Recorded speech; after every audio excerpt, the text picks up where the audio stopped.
All right, what we talking about today? We're going to talk about pressing DTF. Well, in this case, white toner,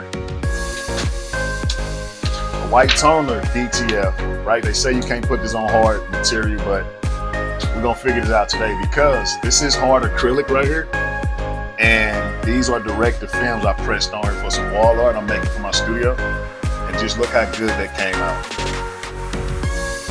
So this is what we're gonna do. Like I said, this is white toner out of the white toner Cairo printer, and this is normally made just to go on garments, but so is DTF. So I got a feeling that we can press this onto hard surfaces. Now, when dealing with the white toner printer, they tell you if you want to press on hard surface, you're not supposed to use this, right? Same thing they say about DTF. They say you need hard surface paper. CPM 6.2 hard surface light. This is for specifically for hard surface to press on it. But today, I just got cheap aluminum sheets. I ordered off Amazon. I believe these like the 11 by 14. I can't remember, but I got a pack of these, like 10 of them for like 20 bucks. Anyway, if you see it, that's aluminum. I already got my heat press set. I mean, I've been pressing these. So for this acrylic right here, you know, this the shiny acrylic. I pressed both of these right here. It was 290 degrees for 15 seconds. And I popped the heat press up, let it cool down for like 5, pressed it again. Now with the acrylic sheets, because the heat hits it, it starts to bow and it'll actually bend. So what I did was I took it off there and I put it on a flat surface, and I put a lot of weight on top of it until it completely cooled off, and you got perfect prints. So anyway, we're gonna try this.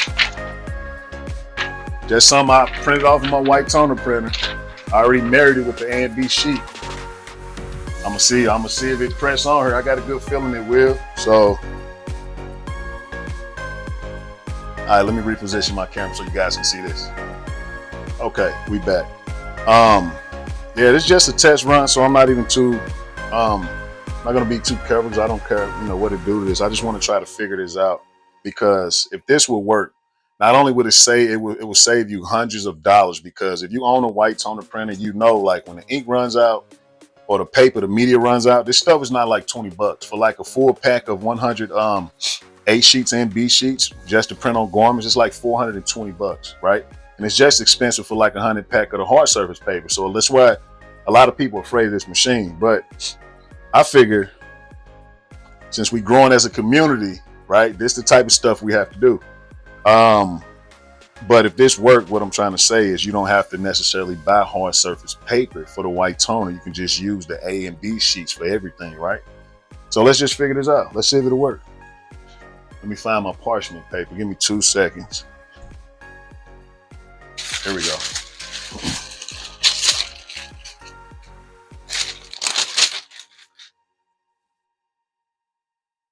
It's running a little hot, 295, but that's fine. So for the regular hard surface paper and not the white toner DTF paper, I took notes. I was doing 300 for 60 seconds. And I just had a hard time trying to get this stuff to work. You know what I mean? So we finna see.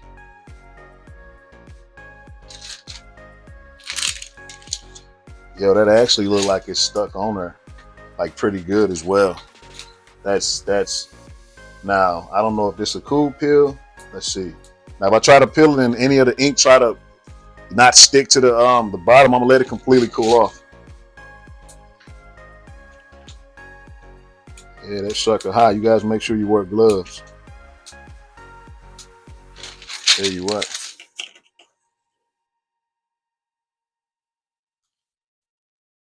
But look, it's not trying to stick. So this is what I'm going to do. I'm going to press it again, and then I'm going to let it completely cool off. That normally does the trick.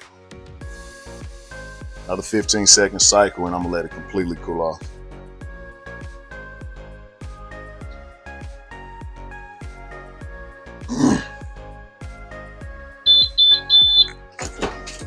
All right. I'm gonna let it completely cool off and I'll be right back with you guys. Yeah, I know this is one of them processes where a lot of people, you know, when you go to do your research before you invest your money into these machines, whether it's a laser engraver, the X2, the Cairo, the eye color, the sawgrass sublimation, the hat prep, before you go to spend your money on this stuff.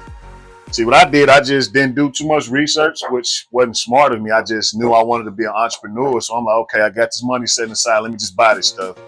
And I made some money with it, but not as much as I like to make. But I learned a lot along the process. You know what I mean? And that's why I'm making these videos, right? So for people that's looking to get into this type of business, weigh out the pros and the cons with it. I mean, material costs, the ink costs, the media costs. Definitely factor that in, because like have I known what I know now, I probably wouldn't have got the white toner. I mean, it could do a lot of stuff. Don't get me wrong.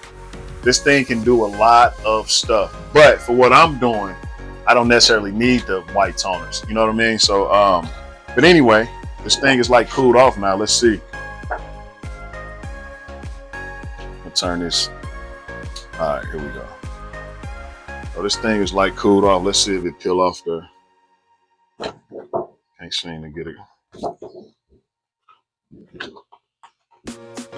Come on.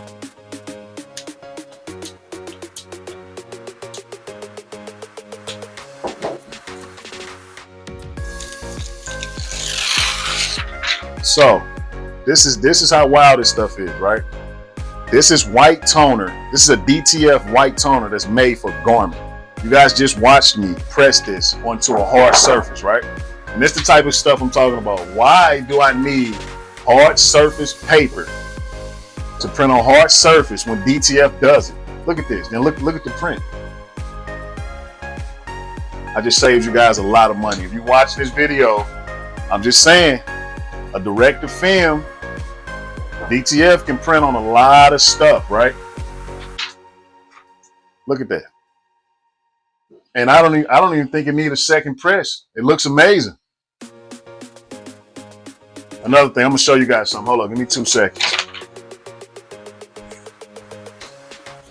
Okay, so as of last year, I tried pressing this with hard surface paper with the white toner.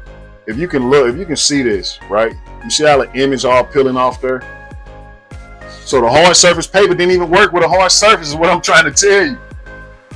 I could have easily printed this image out on a DTF from the white toner and pressed it onto wood. And how I know is because the other day I tested wood. Hold up a second. I'm gonna go grab the wood.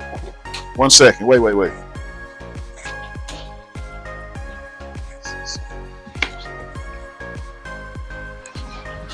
All right, before I end this video, so right here, this is a piece of I don't know, about 1 inch thick cedar slab edge wood I bought for my laser engraver. I was doing test runs, but I decided to see if I can press DTF onto wood, because they don't tell you this stuff. They like, oh, if you want to press on hard surface, you need hard surface paper or you need certain media. This DTF right here, printed on wood. Look at the colors. There's nothing peeling off. It's perfect. Look. So I'm just saying, if you guys come across this video, you now have options that's going to save you a ton of money, right? DTF on aluminum. It's aluminum. It works. So what I did, if you guys want these settings, I'm gonna put everything below at the bottom of this video, but that's 290 for 15 seconds.